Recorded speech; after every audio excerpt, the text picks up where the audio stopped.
ce retard, mais c'est vrai qu'on attend encore pas mal de monde, mais on a dit qu'on allait commencer parce qu'on n'allait pas vous faire attendre plus longtemps. Donc, moi, je vous remercie beaucoup d'être là ce soir. Donc, je suis Geneviève Garrigos, je suis la conseillère de Paris. Et en fait, je suis présidente de la 7e commission. La 7e commission, c'est la commission qui s'occupe notamment des questions internationales. Et à ce titre, depuis que les restrictions liées au confinement commencent à se lever, on a décidé, nous, d'organiser une fois par mois une projection en choisissant une thématique d'actualité afin justement de donner la possibilité à des associations, à des personnes qui sont engagées pour qu'elles puissent venir nous parler d'un sujet d'actualité et aussi justement profiter de cette très belle salle. Alors la raison pour laquelle on a choisi pour cette première projection le Nicaragua, il y a bien sûr l'actualité puisque le 7 novembre auront lieu les élections. On sait que ces élections interviennent après 3 années de mouvements sociaux très difficiles, très durement réprimés. On sait que ça intervient aussi alors que les autres candidats, à part Daniel Ortega et les dissidents, les opposants, soit ont dû quitter le pays, soit en prison, soit se cachent. Et donc, en tout cas, nous, il nous a semblé au niveau de la commission que c'était un très bon sujet à évoquer. Surtout que ce qu'on vous propose, et c'est grâce à Gilles Bataillon et Clara Haute qui ont réalisé cet excellent documentaire, c'est de revisiter un peu l'histoire et de comprendre finalement, c'était vraiment la thématique au départ, comprendre qu'est-ce qui a fait que ce rêve des années 70, 80, comment ce rêve finalement s'est transformé en cauchemar pour toute une population. D'où cette notion de Nicaragua, la révolution confisquée, et qui correspond très bien, et à partir de là justement leur permettre de revenir sur la situation actuelle.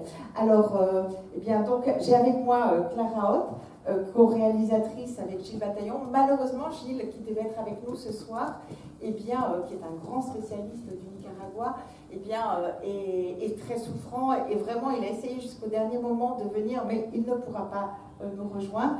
Et donc Frances Ruiz pour SOS Nicaragua, donc les autoconvocados, mouvement politique, mais aussi de défense des droits humains. Alors, peut-être, justement, je me dis qu'on va gagner 5 minutes, mais en vous laissant vous présenter, peut-être pourquoi vous avez fait ce documentaire. J'espère que comme ça, les retardataires vont arriver.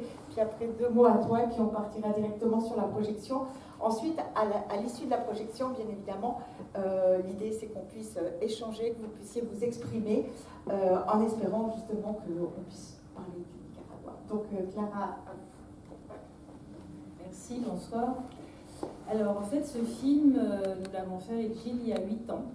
Et je connaissais déjà Gilles, et ça faisait un moment qu'on voulait faire un film sur le Nicaragua, parce que c'est le pays que Gilles le connaît le mieux, et le connaît vraiment dans des subtilités particulièrement intéressantes. Voilà, il est capable d'analyser des choses que peu de gens sont capables d'analyser. Comme il n'est pas là, j'en profite pour lui passer un peu quand même. On l'aurait pas fait s'il était. Voilà. Et donc c'était il y a 8 ans, et en fait, ce qui est un peu terrifiant, c'est que le film est d'une actualité totale.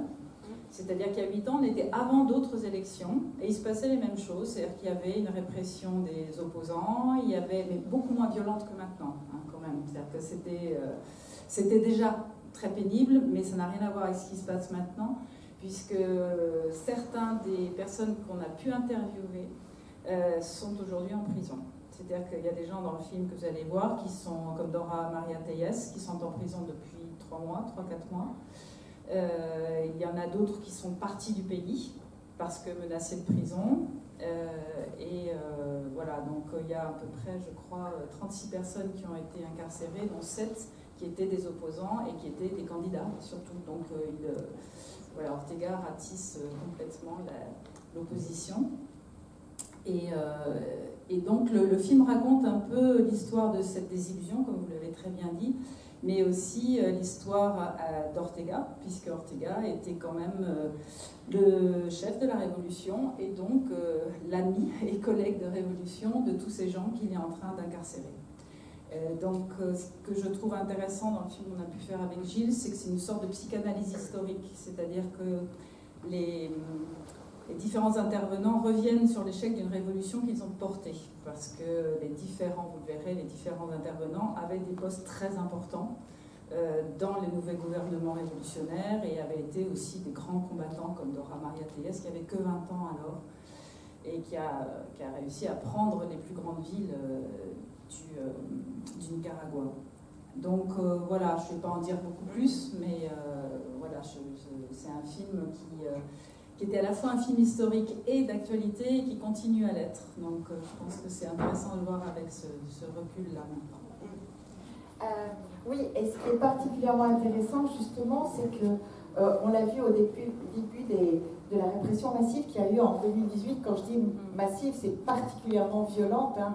On sait ce qu'il en a été en termes de nombre de morts, de blessés, de disparitions, d'arrestations arbitraires. Et donc, on a quand même en France, et pas qu'en France, mais particulièrement en France, toute une partie de la gauche qui était dans une forme de déni, parce que c'était Daniel Ortega, parce que c'était le Nicaragua et que c'était une révolution populaire. Et c'est pour ça aussi que ce film a une importance majeure.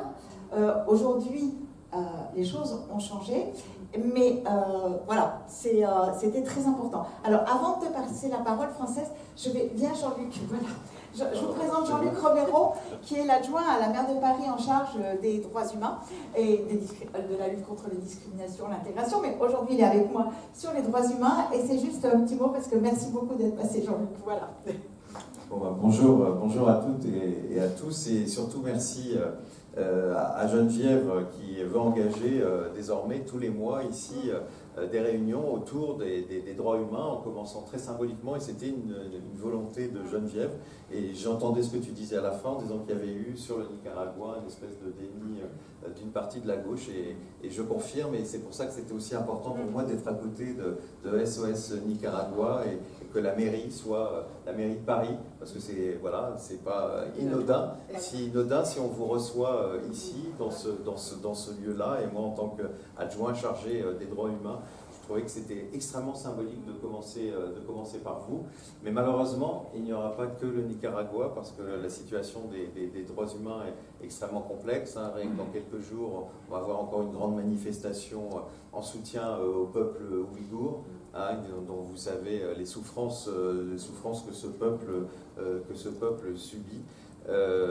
Nous, ici, nous essayons, c'est pas toujours simple, mais on est une ville qui a une responsabilité particulière. On pourrait se dire, mais de quoi se mêle une ville de Paris, la politique étrangère, tout ça, ça devrait être le gouvernement qui devrait s'en occuper. Bien sûr que ces gouvernements respectent la politique du gouvernement, la politique étrangère, mais Paris est symbolique parce que tous les traités sur les droits humains ont été votés ici.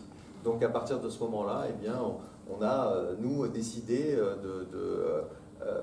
d'essayer de jouer ce rôle. On le fait aussi, et on est aussi dans une année particulière parce qu'on nomme régulièrement des citoyennes et des citoyens d'honneur, des personnes qui, dans leur pays, ont pris des grands risques, parfois ont été emprisonnés, parfois l'ont fait au risque de leur vie. On a une trentaine de citoyens d'honneur, 27 personnes physiques et trois associations, et on a décidé le 10 décembre de les honorer, et que Paris soit vraiment, le 10 décembre, c'est une journée évidemment importante pour toutes les défenseuses et les défenseurs des droits humains, et on a décidé de les inviter à Paris pour venir parler, pour venir rappeler ce qu'elles vivent, et pour rappeler que nous, on a la chance de vivre, quand on parle du Nicaragua, et j'ai eu l'occasion d'y aller. D'ailleurs, je suis allé il y a quelques années, j'avais été invité par des associations de lutte contre le sida, et je me souviens de conversations que j'ai eues le soir avec certaines et certains des militants. Et justement, on a besoin de ces paroles, comme on a besoin de films, comme on a besoin de débats. Donc, merci à Geneviève, en tout cas, de les organiser. Merci à vous d'être là aujourd'hui. Sachez qu'en tout cas, la maire de Paris et le Conseil de Paris, parfois au-delà de ces différences, c'est la responsabilité que nous avons dans la défense des droits humains. Et aujourd'hui, évidemment, on pense particulièrement au peuple du Nicaragua qui vit des choses absolument horribles. En tout cas, merci Geneviève de te mobiliser. Je te remets ton nom rouge à l'endroit. Voilà. Il est très à cheval sur le...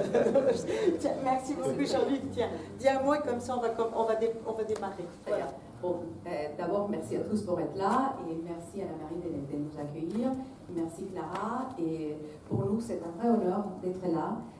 Nous sommes donc SOS Nicaragua France, je suis la présidente. C'est une association qui est née le 18 avril 2018 avec les événements au Nicaragua.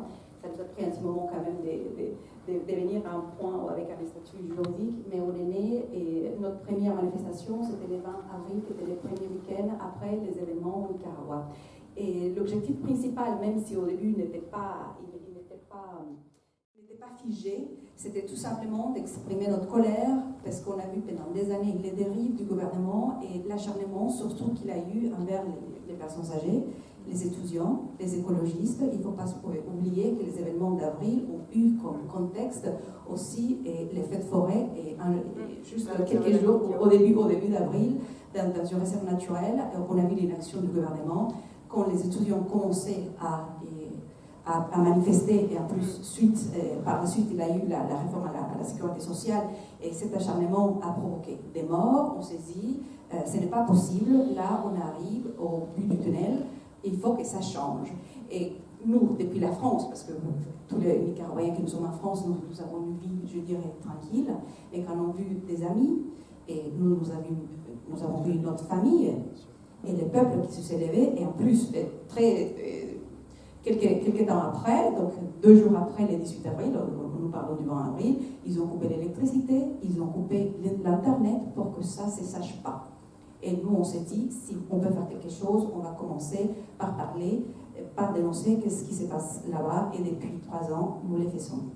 Et maintenant, ça prend tout un sens, parce qu'on croyait, et on avait l'espoir, même si on savait bien que ça allait être très difficile, de se dire, on va s'en sortir via une voie civique, via des élections. Même, on a lutté pour que l'opposition soit réunie. Et nous, en tant qu'autoconvocados, qui finalement, effectivement, par rapport à la France, c'est un peu les gilets jaunes, on essaie de s'organiser, on essaie d'organiser en France, on essaie de s'organiser en Europe, et d'ailleurs nous le sommes, et on essaie de s'organiser de façon globale. Et qu'est-ce qu'Ortega a fait quand elle a vu qu'il ne s'agissait pas d'une personne, mais qu'il s'agissait d'un peuple qui lutte pour sa liberté? Il a emprisonné tout le monde. Non seulement les chefs de file ou les potentiels pré-candidats, parce qu'ils n'étaient même pas inscrits encore. Il a fermé aussi les partis d'opposition et il a incarcéré autour des, tu avais bien dit, 34 leaders d'opposition. Donc aujourd'hui, il n'y a personne qui va se présenter à cette élection, où le seul candidat sera Ortega. Ça, pour nous, on ne peut pas laisser la chose telle qu'elle. Et maintenant, ce que nous, les Nicaraguayens, demandons, c'est la délégitimation. La non-reconnaissance de la non-reconnaissance, excusez-moi pour mon accent, je me mépris, la délégitimation du gouvernement d'Ortega, puisqu'on ne peut pas parler des élections, qu'on n'a rien on n'a personne à élire. Voilà. Merci. Et puis, du coup, maintenant... On commence le film et puis on continue la discussion après. Merci beaucoup. Et puis, on va commencer le film. Merci. Le 20 juillet 1979, la révolution sandiniste triomphe au Nicaragua et ouvre la voie de la démocratie en Amérique centrale. Elle fait naître l'espoir d'une société nouvelle pour le peuple nicaraguayen, opprimé pendant 42 ans par la dictature de la famille Somoza.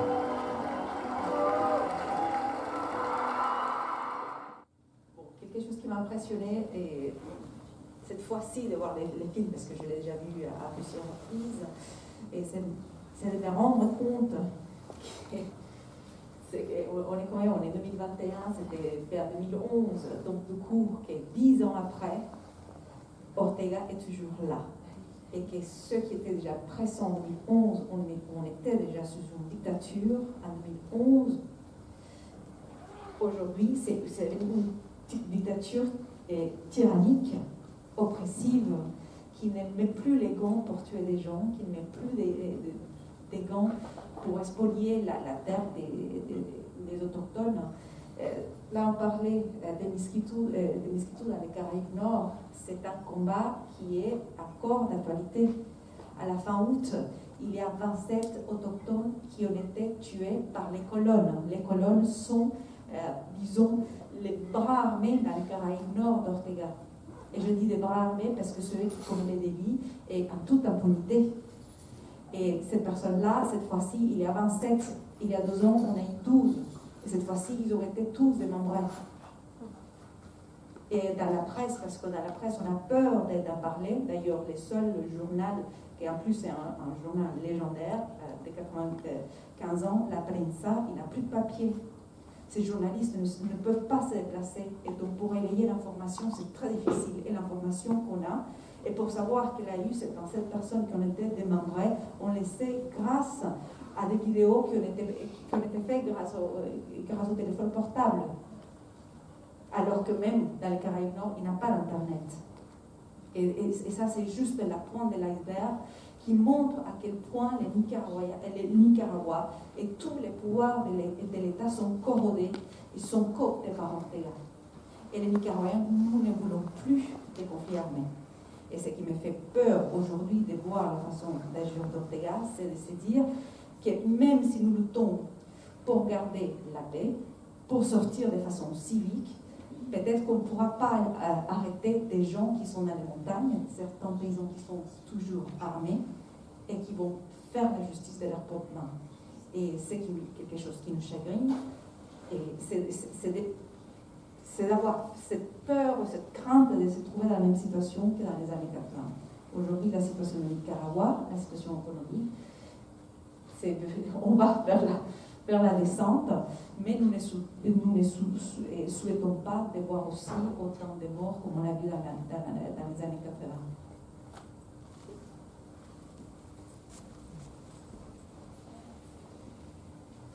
Bonjour, merci.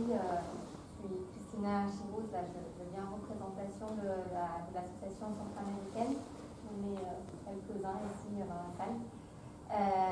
Avant tout, je voulais vraiment vous remercier pour cette projection et pour cette initiative parce que c'est très impressionnant, c'est un excellent documentaire et comme tu le dis, toujours d'actualité d'abord parce que c'est un documentaire historique avant tout sur le Nicaragua depuis les années, depuis l'époque de Sandino, mais aussi parce que c'est une très très grande qualité. Déjà, la qualité des archives, je trouve qu'elle est incroyable. En tant que guatémaltèque, je trouve que c'est assez rare déjà de voir des images de cette qualité des années 70, 80. C'est très très bien construit, vraiment d'une très très grande qualité et surtout, j'ai trouvé que les intervenants, les témoignages étaient tellement humains et vrais et humbles en fait. Je trouvais que c'était assez touchant de voir tous ces gens qui ont cru en cette révolution et qui aujourd'hui questionnent même leur propre fonction au sein du parti sandiniste. C'est pas vraiment une question que j'ai, c'est juste un sentiment de gratitude avec cette projection. Je trouve ça vraiment beau et puis bravo à la réalisatrice, vraiment bravo, et puis à Gilles Bataille. Je ne sais pas si vous voulez passer à quelqu'un d'autre. Peut-être que tu peux nous dire ce que vous allez faire par rapport au 7 novembre. Est-ce que vous allez organiser des événements? Qu'est-ce que vous prévoyez de faire? Bien sûr, nous vous attendons le 7 novembre, enfin pas le 7 parce que le 7 c'est un lundi, le 5, donc ça va être le 5. Donc dans la place de l'homme, de la Tour Eiffel. Voilà. D'accord. Donc nous allons tous manifester et puis maintenant, depuis quelques temps, nous travaillons aussi avec l'association ACA, donc avec les Central-Américains. Pareil, nous devrions même dans nos propres pays travailler plus souvent ensemble parce que nous avons énormément de points en commun et et je pense qu'il y a aussi des crimes qui nous ont été faits et des choses que je me dis, c'est pas juste, c'est que chaque pays a ses propres problèmes et qui sont très similaires et qui sont des fois entre comme je dirais, et ceux qui sont au pouvoir, entre eux, ils se connaissent, ils se soutiennent. Et le peuple, il est séparé, alors que finalement, nous avons des problématiques qui nous pouvons travailler, et je pense qu'ensemble, que nous pouvons nous en sortir ensemble. Pardon, j'ai bien une question, juste. Juste une seconde, donc on prend la dame ici, après on revient vers toi. Ok, pas de problème. Alors moi c'était plutôt une question, c'est qui est devenu la contrat en fait entre puisqu'on a vu qu'il y avait eu un cessez-le-feu et aujourd'hui quel est son statut, voilà, une question que je me pose. Je répondrai après.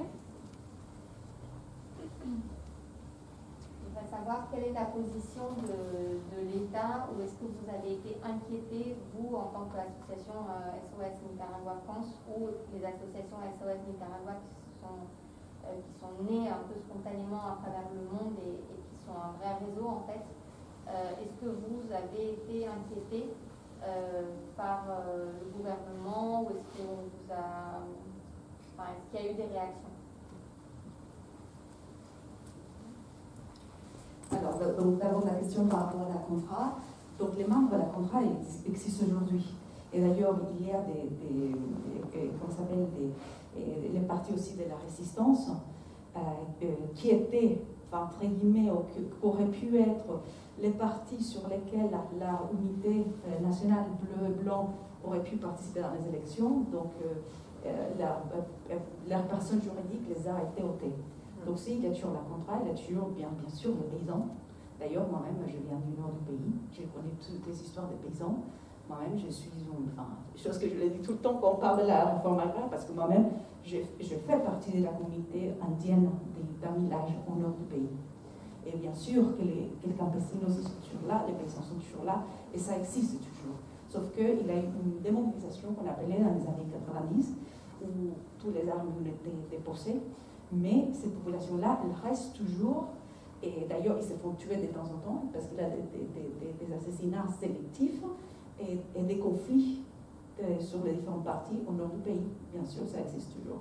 Et pour revenir à ta question, Christina, oui, nous avons été, pas de façon directe, pas d'association, mais certains membres de l'association. D'ailleurs, quand on a commencé, donc comme je disais, les 20 avril, j'étais avec 2 autres filles. Et les autres filles ont été interpellées directement par l'ambassadrice d'Ortega en France. Et même elles étaient menacées. Ces 2 filles, aujourd'hui, par peur, et non pas par peur de leur vie, puisqu'ils sont en France, mais par peur des représailles contre les femmes au Nicaragua, elles sont retirées. Elles ne font plus partie de l'association, ou des fois elles participent dans l'association, dans les activités que nous faisons, mais de façon très... elles se cachent, elles sont cachées. Et puis plus récemment, quelque chose qui m'inquiétait, c'était des personnes qui ont participé, des ressortissants nicaraguayens et français qui ont participé à des manifestations qui n'étaient pas des organisateurs, mais qui venaient aux manifestations. Lorsqu'ils ont voulu rentrer au Nicaragua, parce que maintenant il faut un permis spécial pour pouvoir rentrer, c'est le personnel de l'ambassade qui les aura dit « Ah, j'ai vu que vous avez participé dans la manifestation ». Tout de suite, ces personnes, ils ont eu beaucoup peur. Ils m'ont appelé pour qu'on efface autour d'une 50aine de photos sur nos sites d'internet. Et donc pour nous, c'est d'abord, eux, c'est une forme comme je dirais, de répression envers les personnes, et en agissant que par la peur, puisque finalement, ils n'avaient pas de menace directe. Et une autre façon, c'était une représaille contre nous, puisque finalement, ce sont nos photos, c'est notre action en France qui est du fait de ne pas pouvoir mettre les visages, de ne pouvoir montrer ces gens qui étaient dans la manifestation, donc du coup, qu'on perd en visibilité. Voilà. Oui, parce qu'en fait, il y a un nouveau protocole pour les Nicaraguayens qui veulent aller au Nicaragua. C'est en fait, fait, le gouvernement nicaraguayen demande des renseignements 48 heures avant sur la personne pour savoir s'il peut rentrer au pays ou pas. C'est pas que les Nicaraguayens, c'est aussi les étrangers. Oui, c'est pour tout le monde. Hein. D'accord. Ouais. Et donc, il y a aussi la persécution de tous les journalistes indépendants. Il n'y a pas de journalisme à ce moment il y a même des journalistes qui sont dans les spécialités, par exemple, du sport ou d'autres domaines, qui sont aussi persécutés et incarcérés. Et même des lanceurs d'alerte, des artistes, qui sont aussi incarcérés. Oui, bien sûr. Donc la presse indépendante au Nicaragua, il n'y en a presque plus. Voilà, il y a la prensa, mais qui n'a plus de papier. Et sinon, récemment, même, donc, le gouvernement de Nicaragua a fait passer donc, en décembre 3 lois liberticides, dont la loi du cybercrime. Donc, avec cette loi, ils peuvent se permettre d'inculper des gens qui tout simplement ont posté en ligne. Et dans l'occurrence, il y a 2-3 jours, il y a un des TikTokers qui était un jeune adolescent, enfin Kevin Monson, qui a dû sortir du pays, s'exiler du pays, puisqu'il il subissait des menaces du gouvernement, sachant qu'il avait déjà été incarcéré, libéré. Comme il continuait toujours à faire ses TikTok, du coup, il était menacé, et là, il a eu très peur pour sa vie. Il a dû s'exiler récemment.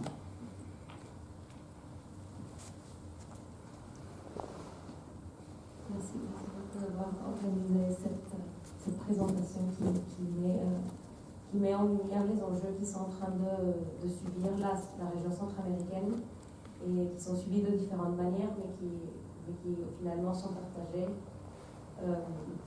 Moi, j'avais juste une question, justement par rapport au reste d'Amérique centrale.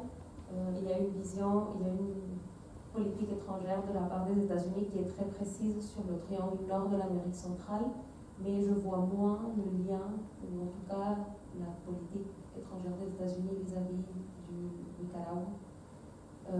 Du coup, est-ce que tu as des éléments sur ce sujet? En fait, quelle est sa position par rapport aux autres pays de l'Amérique centrale? Je la connais, mais par rapport au Nicaragua.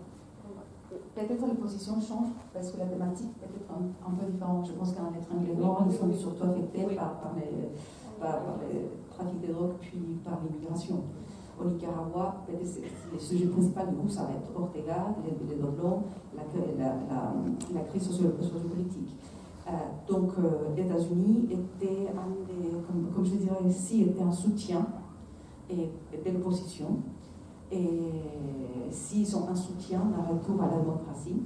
Et récemment, il y a des lois qui ont été passées, et là, on lutte pour l'application de l'acte qui s'appelle Renacer, et qui permettra, chose qui est très intéressante par rapport à l'Europe, donc un échange de communication et d'intelligence, surtout quand il y a des sujets relatifs à l'intelligence ou à l'application des Russes dans la... C'est la surveillance. Merci. La surveillance par rapport aux activités russes au Nicaragua. Mais aussi, les Renaissance Act viendraient aussi à toucher de façon beaucoup plus efficace disons, les actifs de certaines organisations ou des personnes, sachant qu'il y a déjà un listing des personnes qui ont été sanctionnées via l'EOFAC, qu'on connaît souvent au Nicaragua comme la loi Magnitsky, qui saisit donc les biens des personnes spécifiques et qui ne peut plus du coup se rendre aux États-Unis ni avoir des biens ou des relations, parce que donc du coup ça ferme leurs avoirs, mais aussi la possibilité d'avoir des comptes bancaires pour un pays qui est très connecté avec les États-Unis. Ces personnes qui sont sanctionnées par la loi Magnitsky sont des personnes qui n'existaient plus, disons, sur papier.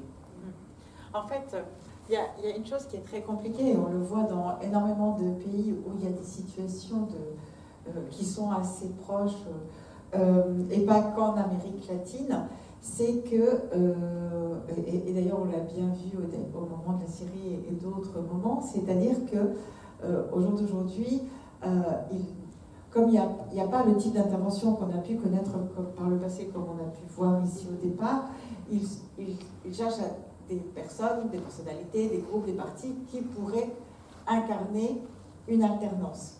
Et la difficulté, et tout l'intérêt pour Ortega justement de démanteler complètement, c'est qu'il n'y a pas d'alternance possible, puisque soit les gens sont en prison, s'ils ont peur, etc. Et c'est vrai que ça rend les choses extrêmement difficiles. Et moi, je sais que pour en avoir discuté à différentes reprises avec des représentants justement du Quai d'Orsay, et pas que sur ce sujet, mais aussi sur d'autres, à chaque fois ils disent oui, mais qui en face? Et c'est toute la difficulté, c'est comment finalement les gens qui ont quitté le pays, les diasporas, bon, il y en a beaucoup au Costa Rica, il y en a beaucoup en Europe, moins en France, mais en Espagne et dans d'autres pays, comment s'organiser pour constituer une alternance. C'est vraiment une question majeure aujourd'hui, je pense. Et de plus en plus, parce qu'ils sont tous, beaucoup d'entre eux exilés. Voilà, oui, tout à fait. Bon, pour le Nicaragua, les leaders. On va prendre encore une question et puis. Justement sur, alors on avait entendu dire qu'il était malade, Daniel Ortega, s'il va quand même finir par disparaître un jour. Est-ce qu'il a préparé sa succession? Ou du coup, là, ce sera la possibilité de, dans quel état il est, physique, je sais pas, parce que je ne l'ai pas appris. Et si jamais il disparaît, est-ce que ce sera la possibilité pour une alternance? Pour le deuxième espoir, c'est bien sûr sa mort naturelle. Et donc oui, effectivement, lui, il a plus de 70 ans, il est à 72, et il souffre de lupus, et il a eu aussi des problèmes cardiaques, mais c'est quelqu'un qui fait du sport, malheureusement, pour nous. Voilà. Mais non, il est en très mauvais état de santé, d'ailleurs on le voit lorsqu'il fait des allocutions, parce qu'il le fait très rarement, et quand il parle, voilà, il n'a pas... C'est comme s'il avait un peu d'Alzheimer, avec un peu de Parkinson. Il n'arrive pas à coordonner ses mots, ses paroles, il y a encore mal à penser. Donc, du coup, on a bien sûr sa mort, puisque, précisément, il n'a pas de succession. Parce qu'aujourd'hui, voilà, donc, les pouvoirs qu'il exerce, il exerce avec sa femme. Et c'est pour ça qu'on appelle la dictature Ortega Murillo, puisque c'est avec sa femme qu'il exerce tous les pouvoirs. Mais sa femme, elle n'est pas aimée par beaucoup de fidèles, encore du parti ou de Daniel. Et donc, le fait d'avoir sa femme qui est vice-présidente, ça pourrait créer des conflits en interne qui amèneraient donc à la fin de la dictature. Sinon, autre que sa femme, après, on voit que des fois, ils essaient de mettre en scène ses enfants. Mais sincèrement, je ne vois pas ces enfants comme des révolutionnaires, bien que des fois, il a Juan Carlos Ortega sorti le mouvement armé, et avec des épithètes de tout sort, et qui avec des menaces même à l'Union européenne, voilà. Et même qui a même menacé des conflits armés, mais à mon sens, aucun des enfants, même pas lui, ne sont pas des révolutionnaires, et qui n'ont pas aucune expérience politique. Oui. Du coup, on va croiser les doigts. Alors, moi, je suis moins optimiste parce que, effectivement, on le voit dans d'autres pays là aussi. C'est-à-dire que même si il n'y a pas de successeur apparent, d'ailleurs, c'est très bien expliqué. Quand il perd les élections dans les années 90, qu'est-ce qui se passe? Eh bien, il y a 30% des sociétés d'État qui passent dans les mains. En fait, on dit que ça reste les syndicats, mais ça passe dans les mains de sandinistes, c'est-à-dire qu'il y a des gens qui ont fait beaucoup d'argent, il y a des gens qui ont des fortunes, et à partir de là, s'il reste en place aujourd'hui aussi, il n'est pas tout seul, c'est-à-dire que ce n'est pas lui seul qui arrive à contrôler tout le pays, ça veut dire qu'il a des gens au niveau de l'armée, au niveau de l'économie, il a des gens à tous les niveaux, et eux, ils vont vouloir garder ce qu'ils ont, parce qu'effectivement, mettre fin au régime. Donc, ça peut être un élément déclencheur, ce ne sera pas très simple parce qu'il y a quand même derrière tout dictateur, il y a quand même des structures qui sont là et qui lui permettent de rester en place. Donc, mais bon, moi j'espère qu'on n'attendra pas la mort d'Ortega et qu'il se passera des choses avant, mais c'est un peu difficile et on le voit bien à l'heure actuelle, il n'y a pas grand-chose qui est fait pour mettre fin aux dictatures.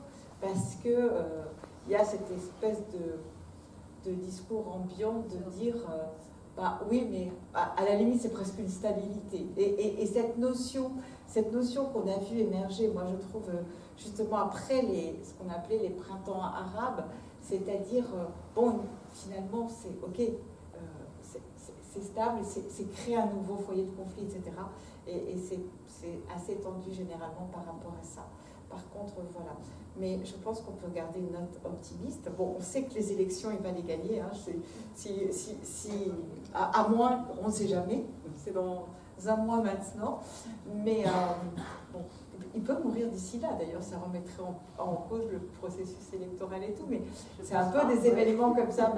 Mais bon, enfin, on verra tout ça. En tous les cas, je pense que oui, faut continuer à vous mobiliser, nous à vous soutenir et à faire savoir, parce que le problème que l'on a aujourd'hui, c'est que, on l'a vu d'ailleurs avec l'Afghanistan, hein, pendant tout l'été on voyait l'Afghanistan, les talibans, aujourd'hui qui sait encore ce qui se passe, il faut vraiment aller chercher les informations, et pourtant la situation est extrêmement difficile. Donc c'est vrai qu'il faut s'informer, il faut savoir, il faut se documenter, aller chercher l'information et puis derrière vous soutenir.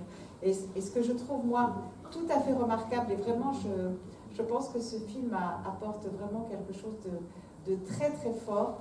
C'est, d'ailleurs, à un moment donné, elle parle, quand on entend ces anciens sandinistes qui étaient, en plus, qui ont été ministres, qui ont vraiment mené la révolution, etc.,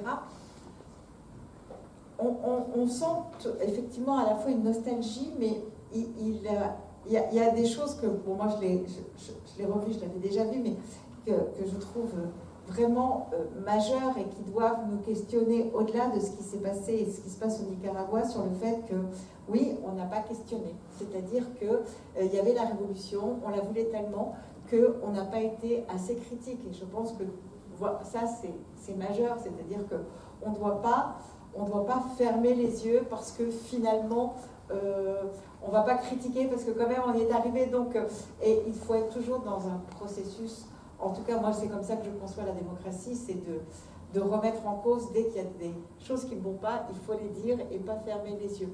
Et ensuite c'est le rêve. Bon, moi je viens d'Argentine, donc d'une autre époque, et c'est vrai que je trouve qu'il y a toujours un peu en France, et je parlais de la gauche, mais pas que la gauche, il y a toujours un peu un fantasme révolutionnaire, surtout par rapport à l'Amérique latine. On veut croire, etc., et on ferme les yeux, et quand on se réveille, et quand on commence à dire les choses, eh bien c'est parfois trop tard, parce qu'on aurait pu peut-être réagir plus tôt, tout simplement parce qu'on était dans une idéalisation de certains mouvements sociaux, de certaines protestations. Elle le dit, par exemple, là, il y avait la guerre, la révolution. Nous, on voulait l'avortement, on voulait la contraception, mais on nous disait toujours après, et on n'osait pas demander. Et personne ne leur a dit stop, il faut le faire. Donc, il faut être très attentif par rapport à ça. Oui. Oui, en fait, c'est qu'il y a eu la censure des presses à partir de 1985. Oui. Mais avant, mais je ne parle pas que du Nicaragua, je parle aussi à l'extérieur. Je parle de ça. Oui. Voilà. C'est pour ça qu'il n'y a pas eu l'esprit critique. Juste un petit commentaire. Non, mais c'est vrai que ça m'a fait rigoler quand j'ai vu sur les films, parce qu'à un moment, Hervé Luis a dit ouais, on n'a pas vu dans les médias, mais quels médias? Combien de fois la presse avait été incendie dans les années 80? Donc, voilà. Oui, mais au-delà de l'extérieur, il y a l'intérieur, mais il y a aussi l'extérieur, et ça compte pour beaucoup. Voilà. En tout cas, merci beaucoup. Ce que je voulais vous dire, c'est que justement, par rapport à ceux qui s'intéressent à tous au processus, on organise fin octobre à la mairie du 20e, bon, c'est sur 2 jours, mais ce sera le week-end, un colloque sur la justice transitionnelle et sur aussi tout ce qui est par rapport aux disparitions, par rapport à tout ce qui est médecine légiste, avec des anthropologues, etc. Il y aura plein d'experts, etc. pendant 2 jours. Et donc, je vous ferai passer, parce que je pense qu'en plus, quand on parle du Guatemala, c'est une chose effectivement très importante. Donc, je vous ferai passer, si ça vous intéresse, pour pouvoir suivre, parce que ce sont des sujets très important parce qu'il y a ça, mais comment on sort de ça après? Voilà, en tout cas, merci beaucoup, merci à toi, merci à Clara, merci à et nous avons même la productrice, en fait, il y avait 4 femmes pour le film aujourd'hui, je n'étais pas là. Donc, merci beaucoup, à très bientôt, et puis on continuera à diffuser des films et à partager avec vous. Merci, bonne soirée.